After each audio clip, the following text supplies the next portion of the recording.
Pandeglang pakai tabung 3 kilo kenapa? Ya, ini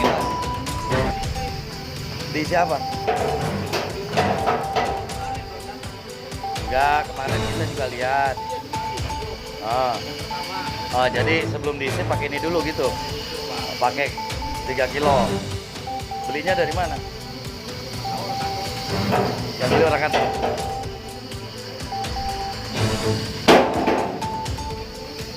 Buat ngelas ini ya. Buat motong ya.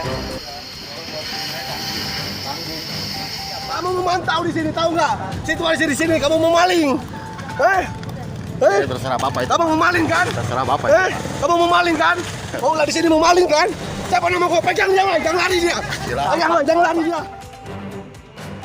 Teriakan maling yang dituduhkan kepada wartawan oleh oknum pelaksana proyek rehabilitasi unit pelaksana penimbangan kendaraan bermotor atau UPPKB Balai Kementerian Perhubungan Darat berlokasi di Kecamatan Cimanuk, Kabupaten Pandeglang berbuntut laporan pengaduan polisi di Mapolres Pandeglang, Banten. Menurut Andang, perbuatan pimpinan pelaksana proyek diduga selain telah melecehkan profesi jurnalis, yang bersangkutan juga dinilai melakukan perbuatan tidak menyenangkan, mencemarkan nama baik, dan melakukan dugaan penghasutan.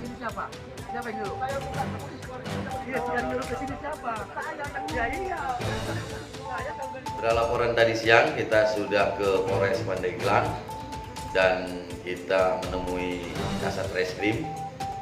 Dari situ kita menghadap ke unit 3 di Reskrim Polres Pandeglang dan kami telah melaporkan dengan laporan pengaduan perihal perbuatan dari oknum pimpinan proyek atau pelaksana di unit penimbangan kendaraan bermotor di desa Cimanuk, Kecamatan Cimanuk, Kabupaten Pandeglang. Parahnya lagi, oknum pelaksana proyek tersebut dianggap mencoba menghalang-halangi tugas wartawan untuk mencari, memperoleh, serta menyajikan informasi kepada publik. Terlebih informasi itu seputar program pembangunan yang didanai dari uang negara. Untuk diketahui jelas Andang, dirinya saat peristiwa itu terjadi datang ke lokasi proyek atas izin dan permintaan pelaku Saudara Rahmat selaku pimpinan pelaksana. Setelah sebelumnya melakukan konfirmasi kenapa yang bersangkutan itu memaksa saya untuk masuk ke dalam pos proyek ya, artinya ke dalam proyek. Di situ katanya sudah ada di pos, beliau itu sudah di pos, artinya beliau itu berharap saya harus masuk saja ke pos itu, ke dalam lokasi proyek itu. Padahal kata saya sudah nanti aja, karena bagi saya cukup dengan konfirmasi dan dia jawab masalah yang saya tanyakan sudah cukup, karena kita awalnya juga untuk pemberitaan saja sebetulnya.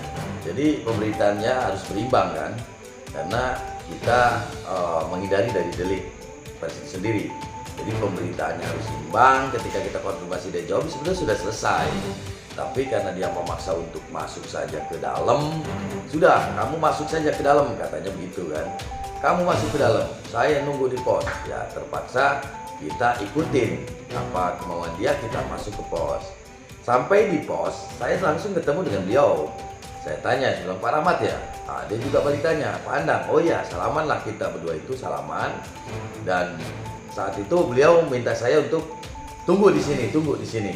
Tunggu di sini, maksudnya tunggu di situ itu di depan pos direct sikit lah, kalau kita bilang tuh direct sikit ya, pos proyek. Nah dia itu jalan ke bangunan yang banyak pegawai di situ.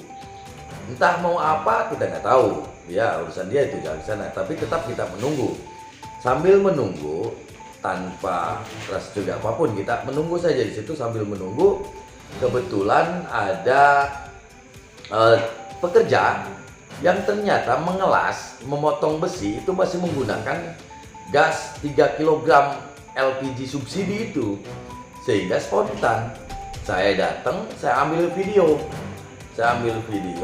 lalu saya tanyakan juga ke pekerja kenapa masih menggunakan gas LPG itu. Mereka pun menjawab Setelah itu kita ambil video kembali ke pekerja yang naik di atas, yang sedang membangun pasang atau memasang konstruksi lah di atas gedung itu, yang tidak menggunakan alat pelindung diri atau APD.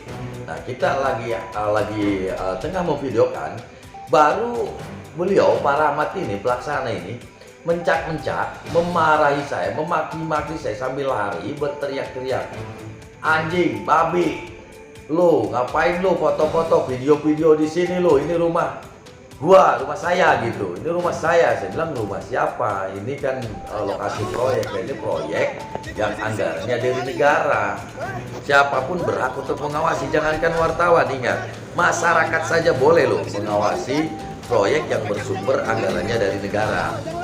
Nah, dari situ dia maki-maki saya, bentak-bentak saya, merasa tidak puas, dia teriak lagi, menyuruh tenaga kerja atau tukang pekerja yang ada di situ tuh untuk menyerang saya. Dia nyuruh, memprovokasi kepada tukang. Nah, waktu menyuruh itu sambil berteriak, ini maling, ini maling. Nah, itu yang saya kaget. Pada saat itu saya kaget, kok diteriakin maling apa gitu.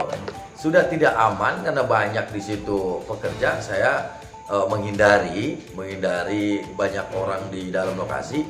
Saya keluar untuk cari aman lah. Saya keluar lokasi itu lewatin gerbang sedikit, baru saya telepon Kapolsek. Pada saat itu saya telepon Kapolsek Cimanuk. Saya bilang bahwa saya terancam, di sini ada keributan, untuk segera datang.